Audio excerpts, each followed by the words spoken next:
In the quiet of night, a boy cried out for mercy. But the only ones who could save him were the same ones who betrayed him.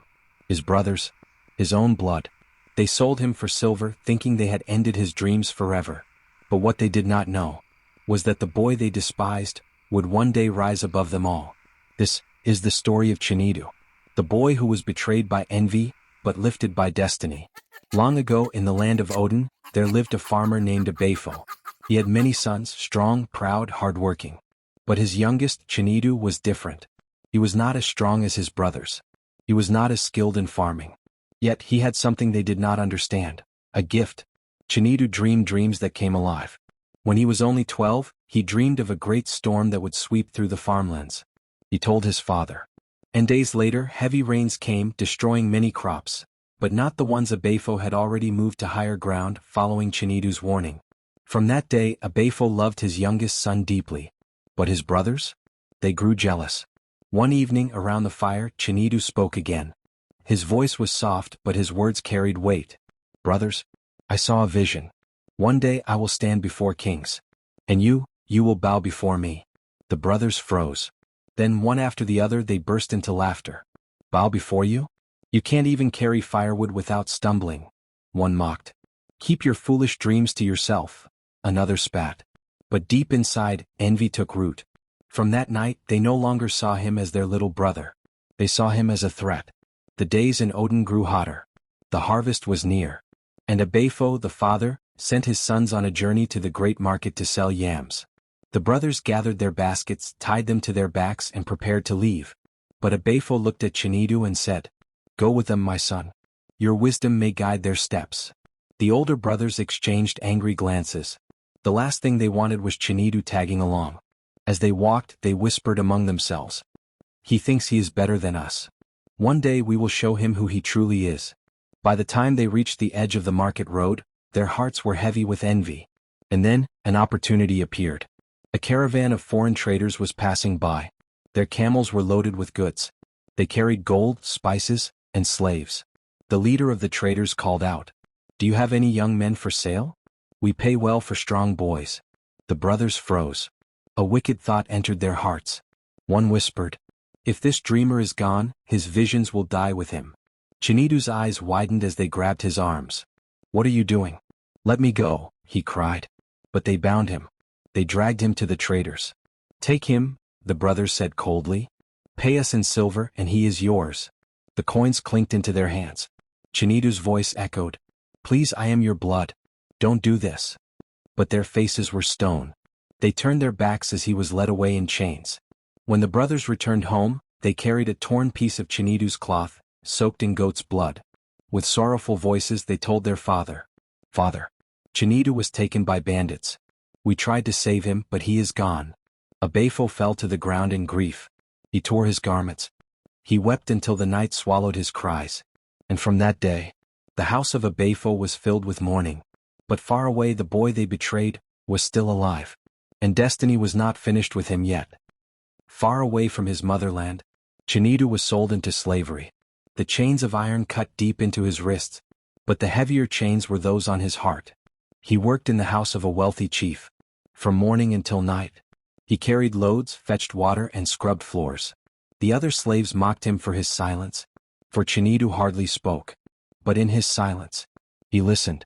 He listened to the whispers of the ancestors. One evening, as the moonlight bathed the compound, Chinedu began to sing softly while grinding millet. The song was ancient, filled with sorrow and hope. His voice was unlike any they had heard. Deep, rich, carrying the weight of generations. The chief's wife heard it first. Then the guards. Soon the whole household stood still, listening to the voice of the boy they thought was nothing. Word spread quickly. "The slave with the golden voice," they called him. Not long after, the king himself had a troubling dream. A vision of drought, famine, and death. None of his wise men could explain it. Priests failed, soothsayers trembled. Then a guard remembered Chinedu, the boy whose song seemed to touch the spirit world. He was brought before the king barefoot, still in slave rags. The court mocked him. What can a boy, sold as a slave, know about the mysteries of the gods? But Chinedu did not flinch. He looked the king in the eyes and spoke. "O king, your dream is true. 7 years of great harvest will come. But after that, 7 years of famine. So fierce that even the rivers will dry up. A hush fell. The king leaned forward, his eyes wide. "And what shall we do?" he asked. Chinedu raised his head proudly. "Gather food now, store grain and prepare. So that when famine comes your kingdom will live." The hall erupted. Some laughed, others jeered. But the king believed. From that day, Chinedu was no longer a slave. He was given robes of honor, a seat among the elders, and the trust of the king himself. The boy who once carried water was now the one carrying wisdom for a nation. Just as Chinedu had said, the rains fell heavy for 7 years. The barns overflowed with yams. The granaries burst with millet and maize. The people danced, drank, and mocked his warning.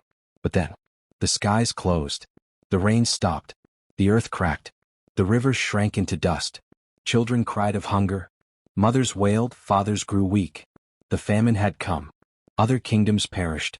But in the land of the king, the barns were full, because Chinedu had spoken, and the king had listened. Word spread across the lands. "If you want food, go to the kingdom of Chinedu." And so they came. Merchants, strangers, nobles. And one day a group of tired, dusty men. Chinedu's heart skipped. It was them. His brothers. They bowed low before him, not recognizing the boy they once sold, now dressed in fine robes, sitting beside the king's throne. The brothers begged for food. Their voices cracked with shame and hunger. Chinedu stared at them, his chest heavy with anger and pain. He could have sent them away. He could have repaid betrayal with betrayal. But instead he whispered to himself, "Vengeance is sweet, but forgiveness feeds the soul." He ordered grain to be given to them. And as they left, he turned away, hiding his tears. For though he was now a great man, he was still the boy they had once thrown into a pit. The famine grew worse. The brothers returned again, this time bringing their father's blessings and their youngest brother. Chinedu saw them enter the hall. His eyes filled with tears. His heart beat like a talking drum. He could no longer hide. He rose from his seat, his voice trembling but strong. "My brothers, do you not know me?" They looked up, confused. The eldest frowned. The youngest tilted his head. Then, like a sudden strike of lightning, realization dawned. Their eyes widened. Their mouths opened. "It cannot be. Chinedu?" The hall fell silent. The brothers fell to their knees, shaking with fear. "We are sorry," they cried. "We wronged you. We betrayed you. Do with us as you will." Chinedu's hands trembled. The memory of the pit, the pain of slavery, the years of loneliness, all rushed back. But then he looked at them again. Haggard, starving, broken. Not proud lions anymore, but weary men humbled by fate. He stepped forward and lifted them up. "No, do not fear. What you meant for harm, the spirits used for good. Because of me this land has food. Because of me our family will live." The brothers wept. The king smiled. The people cheered. And in that moment, Chinedu's story was complete. From a dreamer, to a slave, to a prophet, to a savior of nations.